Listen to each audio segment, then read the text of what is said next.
I have driven cattle through lightning, buried 2 good dogs and 1 bad horse, and once watched a flooded river take a wagon and 3 weeks of wages clean away.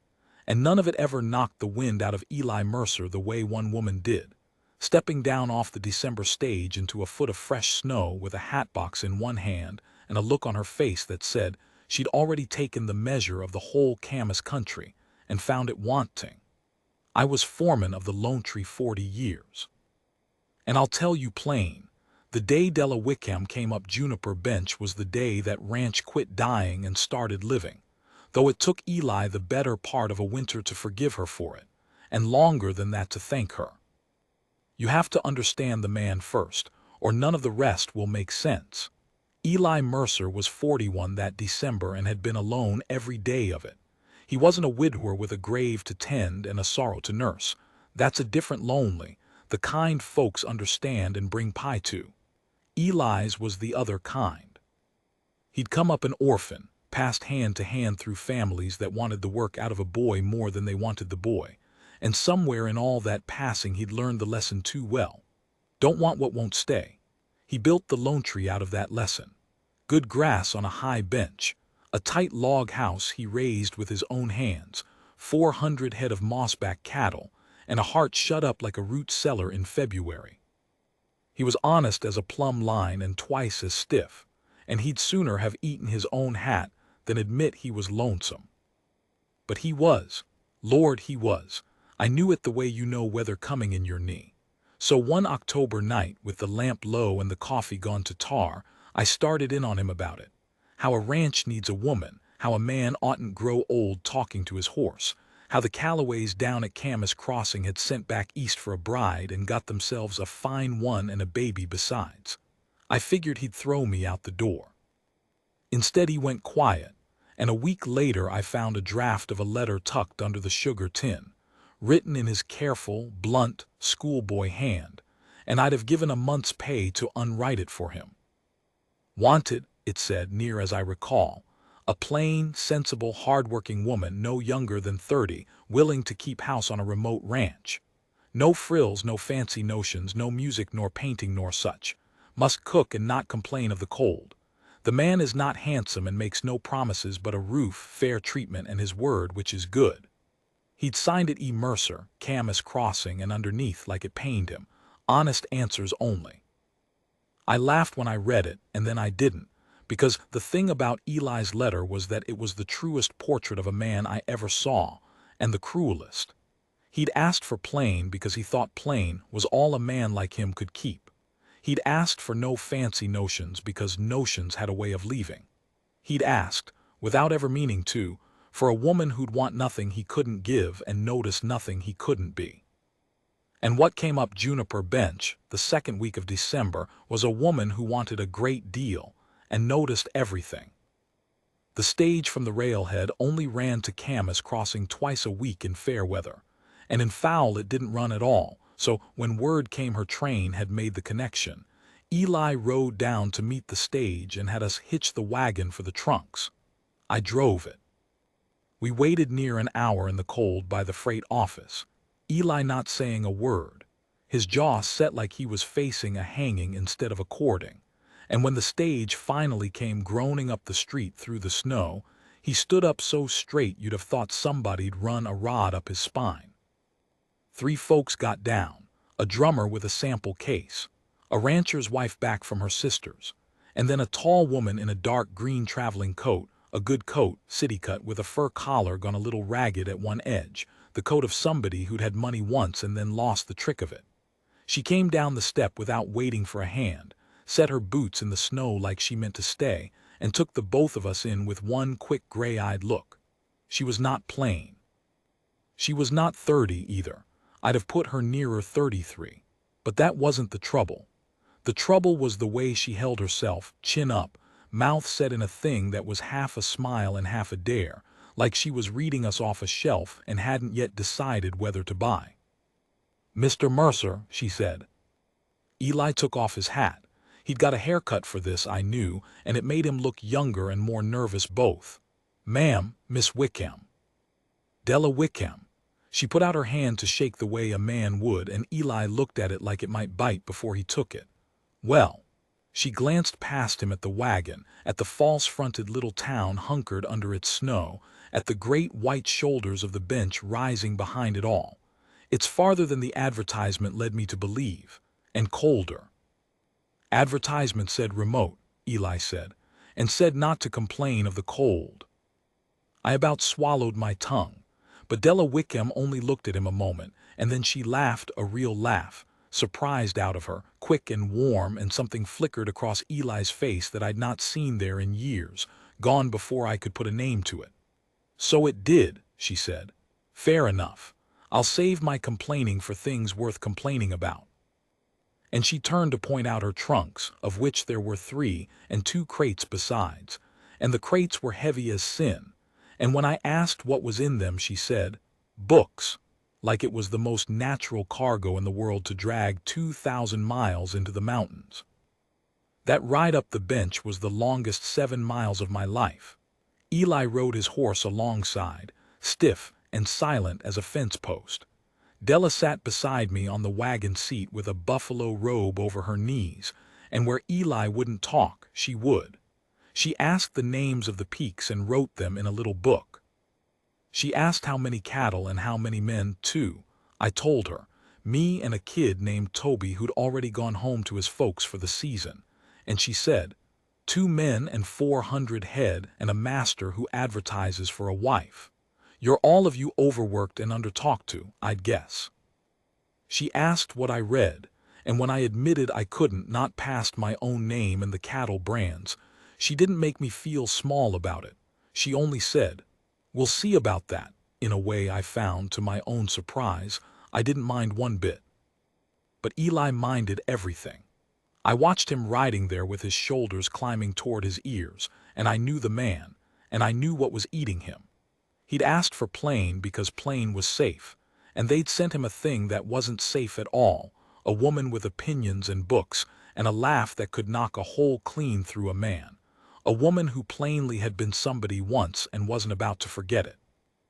A woman, in short, that a man could lose his fool head over, which to Eli Mercer was the same as standing on a cliff edge in the dark. We got to the house at dusk, and that's where the whole arrangement came apart, and I've always held it was the best thing that ever happened to either of them, though it surely didn't feel so at the time. Della went in ahead while we wrestled the trunks. The house was clean, Eli kept it clean, he was particular, but it was a bachelor's clean, all bare and useful and not one soft thing in it. A table and 2 chairs, a stove, a wall of tools, a narrow bed in the back room, and nothing on the walls but a calendar from the feed store. When we came stamping in out of the snow, Della was standing in the middle of the front room turning a slow circle, taking the place's measure the way she'd taken ours at the stage. And Eli set her trunk down and watched her do it, braced for the verdict like a boy in front of a schoolmaster. Where, she said at last, is the minister? Eli cleared his throat. Reverend Piles down at the crossing. I'd thought that is we'd planned soon, once you'd rested, if that suits. And here Della Wickham did the thing that decided the both of them, though neither of them knew it then. She did not say yes, and she did not say no. She looked at Eli Mercer a long moment, a longer moment than was comfortable, the lamp throwing both their shadows up the bare log wall, and she said, Mr. Mercer, you've not looked glad to see me once since the stage. Not once. I've watched for it. A woman who travels 2,000 miles to marry a stranger learns to watch for it. She said it level, not hurt, just true. You sent for plain and sensible. I expect I'm a disappointment. So before either of us stands in front of a preacher and says words we'll be stuck with till the grave, I'd like the truth between us. Did you want me when I came down off that stage? Or did you want the woman in the letter and get me instead? No. The honest answer, and I'd have bet the whole ranch on it, was that Eli had wanted her so much, so sudden and so hard, the moment she came down that stage step, that it had scared the speech right out of him. And every stiff silent mile he'd ridden had been a man trying to wall up a flood with his bare hands. But Eli Mercer could no more say a thing like that out loud than he could fly. He was honest, you see, fatally honest, and the truest thing he knew how to reach for was the safe thing, the small thing. So he stood there with his jaw working, and what finally came out, low and rough, was, "I don't reckon I know how to want anybody, ma'am. I asked for plain because I figured plain wouldn't notice that." I have chewed on that sentence 40 years. It was the most naked thing I ever heard the man say, and he didn't even know he'd said it. Della heard it, though. I watched something change behind her eyes. The dare went out of them, and something gentler and a deal more dangerous came in. The look of a smart woman who has just understood a man clean to the bottom and decided he's worth the trouble. But she was proud too, and she'd be hanged before she'd be married out of pity or panic by a man who couldn't say he wanted her. So she squared her shoulders and made him an offer instead, and it was the offer that saved them both. "Then we won't marry," she said. "Not yet, we'll do this instead. Your foreman tells me the pass closes with snow inside the week and the stage won't run again till the thaw. So I'm here through the winter regardless, there's no helping that. And you need a housekeeper and a hand worse than you need a bride by the look of this place. So hire me. A fair wage, the same you'd pay a man for the same work, and I do plenty of it. I'll have the back room with a bolt on the door and it's mine and you don't cross it. I keep your house and your books and earn my keep honest. And come the spring thaw when the stage runs again, if both of us still want the other, we'll go see your Reverend Pyle. And if we don't, I take my wages and my trunks and I go, and there's no harm done and no hearts broke, because we'll neither one of us have promised a thing. Those are my terms, Mr. Mercer. Take them, or drive me back down to the crossing tonight." I held my breath. It was the boldest thing I ever heard a woman put to a man, and the fairest, and I half expected Eli's pride to throw it back in her teeth. But Eli Mercer, whatever else he was, knew a square deal when one was laid in front of him, and there'd never been a squarer one than that. He looked at her, and then he looked at the bolt she'd asked for, the bolt that told him she wasn't desperate, wasn't to be had cheap, wasn't his to keep just because she'd come all that way, and I do believe it was that bolt that made up his mind. A man who's spent his whole life unwanted can't bring himself to trust anybody who'll just stay. But he could maybe trust somebody who'd kept the right to leave. "Fair wage," he said, "and the room's yours, bolt and all. I'll hang the bolt myself tomorrow." He stuck out his hand to shake on it, same as she had at the stage, and she took it, and they stood there a half-second too long over the handshake before both let go quick, like the other one was a stove lid. That was the bargain. No wedding, no promises, just a winter and a wage and a bolt on a door. And the snow came down that night like the sky meant to bury the whole bench, and went on 3 days, and closed the pass behind her tight as a coffin lid, just like she'd said it would, and there we all were. The first weeks were a war, and I had a front row seat to every skirmish, sleeping out in the bunkroom off the barn and coming in for meals and orders. Della Wickham was the hardest-working soul I ever knew, and she ran that house like she was breaking a colt, firm, fair, and brooking no foolishness. She scrubbed the place from the ridgepole down. She found a bolt of calico left from some forgotten purchase and sewed curtains for the bare windows. She lined a whole wall with her books, 3 crates of them, and the plain log room that had never in 15 years held one soft thing now held 1,000 soft things. And Eli walked past that wall every blessed day like it might go off. She cooked like she'd been sent down from glory to do it, and she ordered the kitchen like a cavalry sergeant, and she would not be bossed. The first morning Eli came in and told her, gruff out of pure habit, to fry the eggs harder. She set down the pan and looked at him and said, "Mr. Mercer, you're paying me a fair wage to keep a good house, and I keep it.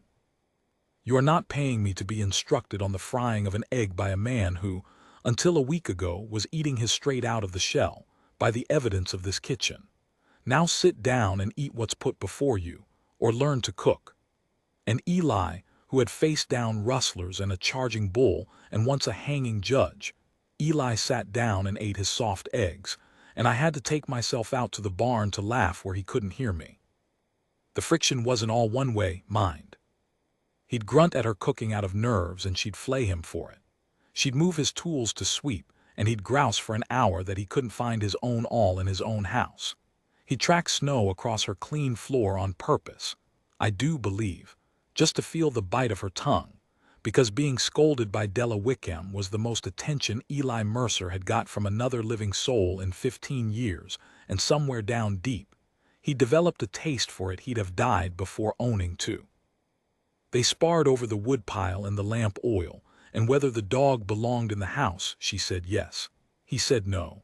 The dog took her side inside of 2 days, and every fight ended the same, with Eli stalking off to the barn looking like a man who'd lost, and a small private not-quite smile on him that he never knew I caught. But it wasn't all spurs and sparks, and the real turn, the thing that cracked Eli's root cellar heart open the first true inch, was the ledger, and I was there for that one. You'll have gathered Eli couldn't read easy. He could cipher a little and sign his name and make out a brand, but a column of figures was a misery to him, and he hated and feared the ledger book worse than any green horse, and so he'd let it run for years, paying the Camas Crossing cattle buyer, a smooth article named Harlan Voss, whatever Voss said the count came to, because to check it was beyond him, and to admit that was worse. Della found the ledger her second week, in among the things she was setting to rights, and being who she was, she'd kept her father's bookshop accounts since she was 14. I learned in time, kept them straight through his long sickness and the slow ruin after, kept them right up until the day the creditor came and took the shop out from under her, and left her with nothing in the world but her books and her nerve, being who she was. She could no more leave a tangled ledger be than Eli could leave a crooked fence stand. She sat up 3 nights with that book and a candle, and on the 4th morning she put it open on the breakfast table in front of him, laid one finger on a line and said, quiet, no triumph in it at all, your buyer's been robbing you, for years. He's been paying you on account near 40 head short of what you've shipped and shaving the weight on top of it. I've worked it back through every shipment in this book. She slid a second page across, her own figures in a fine, clean hand. It comes to more money than I'll earn here in 10 winters. I've written it out plain. There's the cheat. Eli looked at that page a long, long time, and when he raised his head, the thing in his face wasn't anger at Voss, that came later, and it was a sight to see. The thing in his face was wonder, plain dumb wonder, like a man who'd been blind in one eye his whole life and never known it, and somebody had just slipped a glass into his hand. Here was this woman, this not plain, not sensible, fancy-notioned woman he'd spent a fortnight bracing himself against, and she'd walked square into the one room of his life where he was helpless and ashamed, and instead of laughing at him, she'd quietly set it right and handed him back years of stolen money, and never once let him feel the fool. Nobody had ever done a thing like that for Eli Mercer. Nobody had ever so much as tried. How, he said, and his voice wasn't steady, did you do that? Arithmetic, Della said, and spite, mostly spite. I have a particular dislike of thieves. Then, gentler because she'd seen his face too, it's no shame, Eli, to be better with a rope than a ledger. A man can't be all things, but you don't have to be robbed for the lack, not while I'm here. Not while I'm here. I watched him take hold of those 3 words like a man grabbing a saddle horn over a drop. And after that morning, the house was a different place, slow but sure, the way the days start to lengthen after the solstice a good while before you'd swear to it. He began teaching her things by way of paying her back, I think, though neither would have called it that for $1,000. How to read the sky for a coming blow. How to sit a horse breaking trail through deep snow without foundering. How to tell which cow was sickening by the set of her ears and the look of her eye before ever she went down. Della took to it the way she took to everything, headlong and stubborn, and she was thrown twice and got up both times spitting snow and saying, again. And I saw Eli watch her get up the second time with a look on him like a man watching the sunrise come up over country he thought he knew and finding it new. And she began teaching us, first me, then him, the both of us hauled to the kitchen table after supper with a child's primer she'd brought, our great clumsy fists tracing letters by lamplight while the wind shouldered at the house. Eli was a proud man and he hated being a beginner, hated it bone deep, and twice he flung the slate down and stalked out into the cold rather than be caught not knowing. But he always came back. He came back because Della never once let him see her pity him, never made it tender, never grateful, just brisk and matter of fact, same as she fried the eggs. That's a B, Eli, not a D. You've got the belly on the wrong side, do it again. And a man can bear to be a beginner in front of somebody who plainly, flatly expects him to get good at it. By the third week he could puzzle out the brand book and the feed store calendar, and one night I caught him in the barn alone, lips moving, sounding out the words burned into an old whiskey crate, and when he saw me he scowled so fierce I knew not to say a word. There came a night, a week before Christmas, with the snow piled 8 feet against the north wall and the 3 of us shut in tight as seeds in a pod, that she read to us. She'd been reading to herself by the fire, and Eli was mending a bridle and I was greasing boots, and without making any production of it she just commenced to read it aloud, some tale of a sailor and a great storm. I don't recall the particulars, and her voice filled up that bare log room that had stood silent 15 years. And I looked over and saw Eli Mercer sitting with the bridle gone still in his 2 hands, head bent, listening like a starving man listens for the supper bell. He didn't know he was doing it. He'd plumb forgot to pretend. And when she finished the chapter and closed the book and said, "More tomorrow," he said, too quick, "Read one more," and then went red to the ears at having let it out. That was the night I knew it was past saving for the both of them. Whatever bolt was on whatever door. The trouble was, the bolt was still on the door, and the deal was still the deal, the spring, and the stage, and the right to leave, and Eli Mercer had spent 41 years learning hard not to want a thing that could go, and he was not about to unlearn it just because a woman read him a story by the fire. He'd sooner have lost the whole herd than say the word that might make her stay, and then have to watch the spring stage carry her off regardless. So he said nothing. He just got gruffer the warmer his heart grew, which is a thing lonesome men do, the contrary fools, and Della, who I am sure wanted by then to be wanted, to hear it said out plain after coming all that weary way, Della got proud right back at him. And the 2 of them circled that warm, bright room all through December like a pair of cats that each suspect the other of a secret kindness, and won't be caught being grateful first. It came near to wrecking them, that pride. I'll tell it true. There was an evening 4 or 5 days before Christmas, when the Calloway's hired man came struggling up on snowshoes with a Christmas invitation. Would Mr. Mercer and his intended come down for Christmas dinner? The past be hanged, they'd send a sledge. And Eli, before he thought, said, "She's not my intended, she's my housekeeper," flat in front of her, the way a scared man will reach for the safe small fact. I saw it land on Della like a slap. She didn't flinch, she was too proud to flinch, but she went very still and she said to the Calloway man, polite as church, "Thank them kindly. We've stock to tend, we'll not make it down." And after he'd gone she went into the back room and shot the bolt, the first time she'd used it, and Eli stood in the kitchen looking at that bolted door like a man who'd shot his own dog and couldn't think how it had happened. He'd told the truth, you see. She was his housekeeper.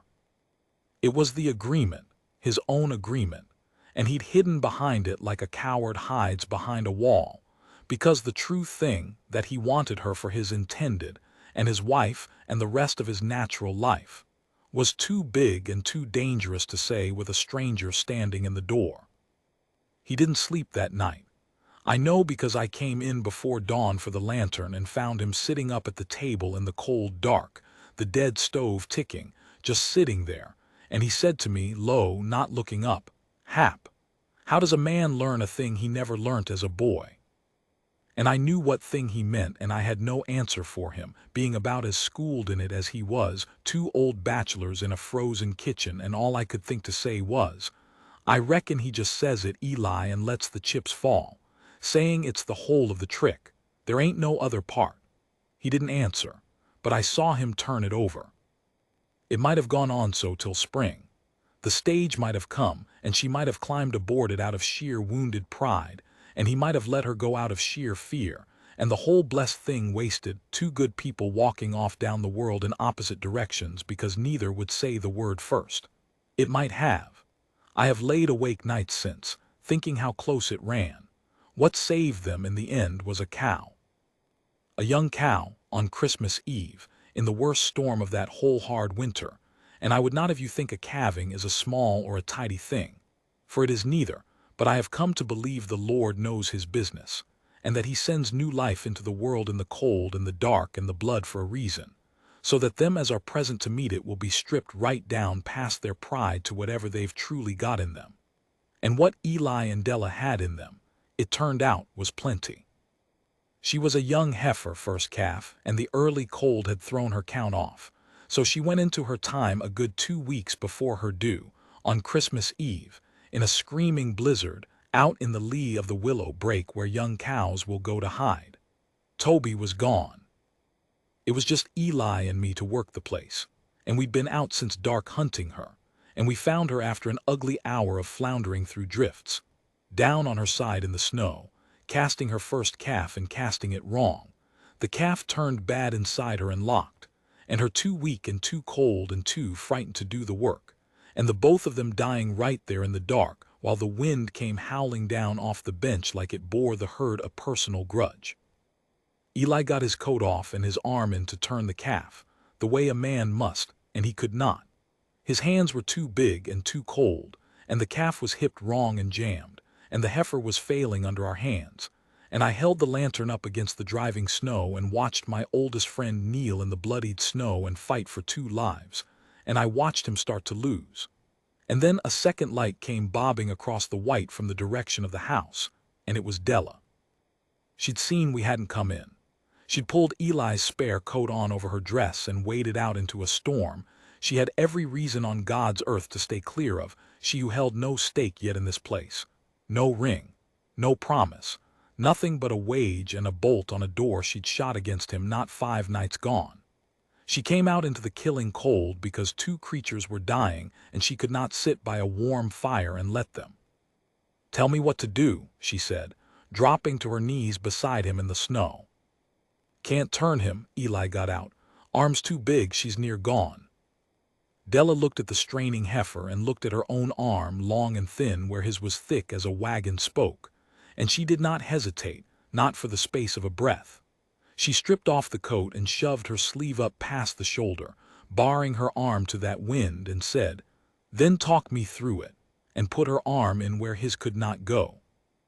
And Eli, kneeling there with one broad hand splayed on the heifer's heaving flank to gentle her, Eli talked her through it, low and steady and slow, the very way he'd talk down a panicked colt. And his voice was the only warm thing in all that roaring white dark. "Easy now. Reach past the head. You'll feel 2 back feet, both of them, find them both. Don't you pull on the one, you got them. Both. Now ease him back toward you. Just make yourself the room. That's it. You've got him."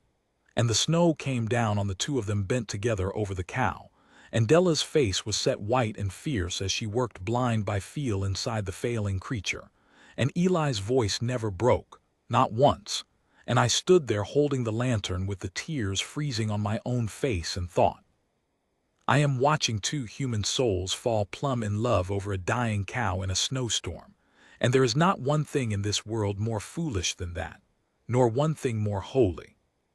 And the calf came. It came in a rush at the very last, the way they do, slick and steaming out into the snow, and for one terrible held breath it lay there still as death. And then Della, without a word from anybody, on her own 2 knees in the red snow, cleared its mouth with her fingers and seized a fistful of dry grass and rubbed at it hard, fierce, scolding it near into the living. And the little thing shuddered and flicked its ears and hauled in its first breath of the coldest, hardest, most beautiful air in the whole created world, and bawled. The heifer lived too. We got her up in time and got the both of them, cow and calf, back into the deep of the willow brake out of the worst of the wind, walled round with hay, a fire built up nearby, the calf nosing and butting at its mother and her licking it and lowing low and content. And somewhere past midnight, frozen to the marrow and bloodied to the elbows, The three of us staggered back through the drifts into the warm, lamplit house, and the clock on the shelf, Della's clock, that she'd unpacked from a crate and wound and set going where Eli's silent house had never kept the time before. The clock said gone 12, and it was Christmas morning. Della stood by the stove in her ruined dress with her hair come all down, and her bared arm she'd have to scrub a full hour to get clean. And she was shaking, more from the leftover fright of the thing than the cold. And Eli looked at her standing there in his kitchen. He looked at her the way a man looks at the one thing in his whole life he is most afraid to want, because wanting it would mean it could be taken from him. And I saw him open his mouth to say a thing, the thing, finally, at long last the thing. And then I saw the old fear close his throat the way snow closes a pass. And what came out instead was, "I'll see to the stock." And he reached for his hat to go back out into the dark. And that right there was where it would have died for good. He'd have gone out, and by morning the moment would have cooled and scabbed over, and they'd have backed off from the brink of it and gone on circling till spring carried her off. I saw it about to happen. So, I am proud to say, did Della Wickham. And Della Wickham was not a woman who'd let a thing she wanted walk out into a storm twice in one night. "Eli Mercer," she said, "put down the hat." He stopped, hat in hand. "You have been wanting to say something to me since the stage stepped the second week of December," she said, "and you have swallowed it every single time. And I have spent the whole of this winter waiting to hear it, and I find I am out of patience and very nearly out of pride besides, so I will say my piece, and you may answer it or not." She wrapped her arms around herself, but her chin came up the way it had come up on the stage step that first day. "You wrote for a plain, sensible woman with no fancy notions, and you got me instead, and you have been afraid of me every day since, and I know exactly why.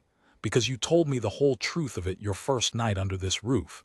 You don't know how to want anybody, because everything you ever wanted was either taken from you or never wanted you back. I have known that about you since the ledger, Eli. And here is the thing you cannot seem to drive through that thick, stubborn skull of yours." Her voice cracked the once and steadied. "I am not plain. I am not biddable. I have a great many notions, and I intend to keep every one of them. And I am also not going anywhere. Not in the spring, not on any stage, not unless you look me in the eye this minute and tell me to go. I crossed a continent for a roof and fair treatment and a man's good word, and I have found all three. But somewhere in this awful beautiful winter, I went and found a deal more than I bargained for, same as you did.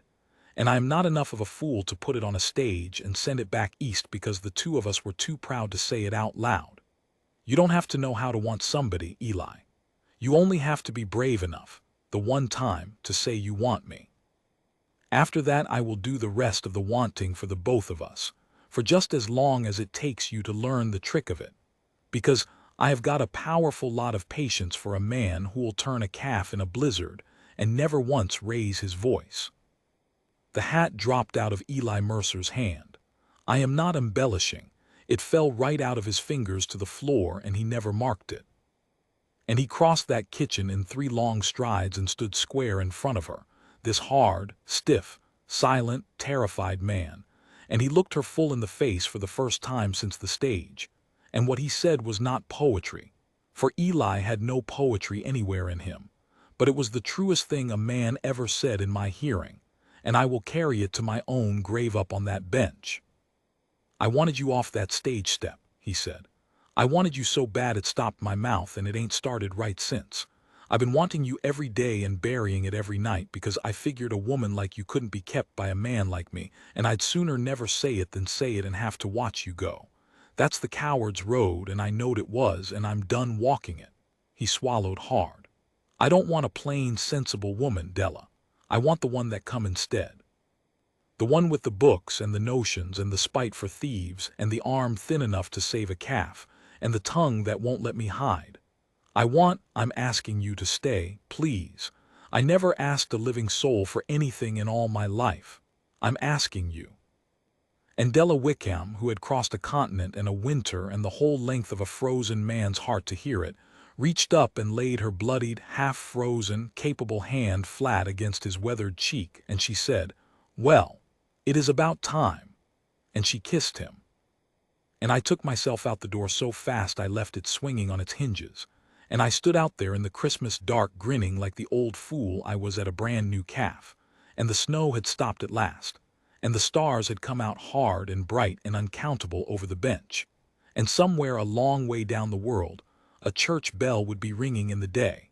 And up here on the lone tree there was just the one warm window with two shadows stood close together in it, and that was bell enough for me. And to spare.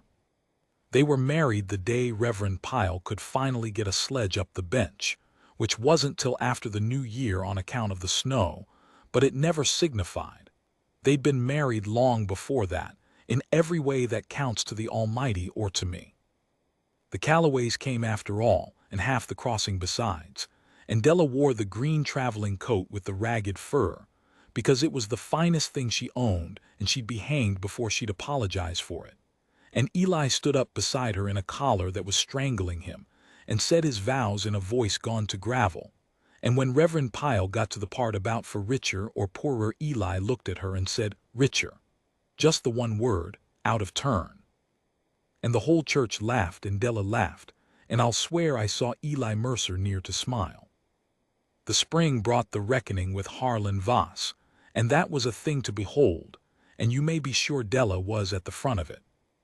When the pass cleared and the buyer rode up smooth as ever to talk the season's count, Della met him on the porch with the ledger open and her own clean figures laid alongside his crooked ones, and she walked that thief through 4 years of his own thieving line by line in a voice you could have used to chill milk, while Eli stood behind her with his arms folded and a look on him that promised worse than figures if it came to it.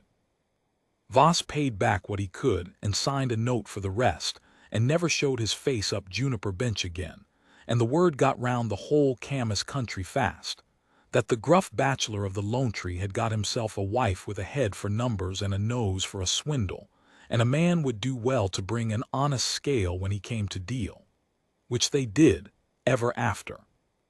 She made that ranch money it had bled away for years, and Eli used to say, gruff, when folks remarked on the place's good fortune, "I didn't marry a housekeeper. I married a partner. Best deal I ever shook on, and I near let it ride back down the bench." And here is the thing I have always loved best, the thing by which you'll know it was the real and lasting article, and not just a cold night notion that thaws come morning. The bolt stayed on the door. Eli had hung it himself like he promised, that first day, and after they were wed she never shot it again, but he never once took it down, not in all the long years. And one time late I asked him why, and he was quiet a spell, and then he said, gruff as the day I met him but with that thing in his eye, "So she always knows she could go. A woman that could walk out that door any morning of the world and stays anyhow, that's worth 10 of one that's locked in and got no choice. I aim to keep on earning it long as I draw breath." 41 years he'd had it backwards, the poor stubborn man, thinking the only way to keep a thing was to want what couldn't leave. A sharp-tongued bookseller and a bad calving heifer taught him different in one Christmas night, that the only love worth a tinker's curse is the kind that's free as the wind to walk, and looks the open door dead in the eye, and chooses you anyhow, every single morning on purpose. I am an old man now, and most of them are gone on ahead of me. Eli these 11 years, and Della just last spring, the two of them laid up on the bench under the one big juniper that looks out over the grass he built, and the house she filled with books and clocks and argument and young ones in their season. They had a long run of it together and a loud one, full of figures done right and stories read out by the fire and the kind of fighting that's just loving with its sleeves rolled up, and that ledger of his never once went uncaught again. But of all the days of all those years, it is that first Christmas I come back to, here at the end of things, when my own fire's burning low. The way she came down off that stage and was nothing on this earth that he had asked for. The way he'd written for plain because he was scared clean through of his own buried heart, and got handed the one cure for it instead, wrapped in a green coat with a ragged collar. The way two proud, lonesome, mismatched people knelt in the blood and the snow on Christmas Eve to drag a new life into the cold world, and then stood in a warm kitchen at midnight and finally said the word that neither one had ever in their lives been able to say. He sent east for a plain, sensible woman to keep his house quiet and his heart safe behind its walls. What stepped down off that December stage was sharp and bright and free, and entirely too much of everything, and it turned his quiet ranch upside down and his safe heart clean inside out, and it was the best thing that ever happened to Eli Mercer, or to the Lone Tree, or, I'll own it freely, to the cantankerous old fool who stood out in the storm and held the lantern while it happened. Some men get the woman they ask for and count themselves content. The lucky ones, the truly blessed ones, get the woman they need instead, and have just barely sense enough, one cold and holy Christmas, to put down the hat and look her in the eye and say so.